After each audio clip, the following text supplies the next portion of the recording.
حمل کی ذیابیطس وہ ذیابیطس ہے جو حمل کے دوران ہوتی ہے۔ کافی مشکل ہو سکتی ہے، خاص طور پر جب کھانے کی بات آتی ہے تو یہ اور بھی مشکل ہو جاتا ہے۔ حمل کے دوران آپ کو اس بارے میں بہت محتاط رہنا ہوگا کہ آپ کیا کھاتے ہیں، کیونکہ آپ کی خوراک براہ راست آپ کے بچے کو متاثر کرتی ہے۔ تو آئیے ان غذاؤں کے بارے میں بات کرتے ہیں جن سے آپ حمل کے دوران اپنی ذیابیطس کو کنٹرول میں رکھنے کے لیے پرہیز کرنا چاہیے۔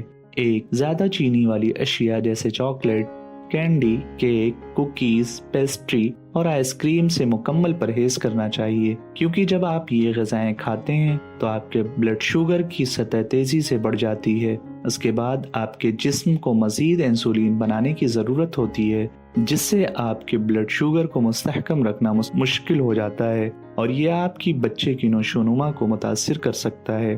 2، زیادہ شوگر والے مشروبات جیسے سوڈا، پھلوں کے جوس، چائے، کافی اور انرجی ڈرنکس بھی پرہیز کرنا چاہیے۔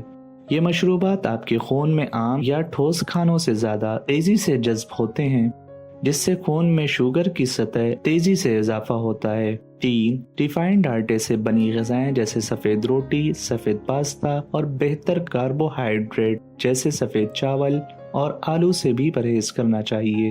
ان غذاؤں میں فائبر کی مقدار کم ہوتی ہے، اس لیے یہ جلدی ہضم ہوتے ہیں، جس کی وجہ سے آپ کے بلڈ شوگر کی سطح اتنی ہی تیزی سے بڑھ جاتی ہے۔ 4، پروسیس شدہ کھانے جیسے fast food, packed chips, snacks اور منجمد کھانے کی اشیاء کو ایک فاصلے پر رکھنا چاہیے۔ یہ غذائیں نہ صرف آپ کی بلڈ شوگر کی سطح کو بڑھاتی ہیں بلکہ تیزی سے وزن میں اضافے کا باعث بھی بن سکتی ہیں۔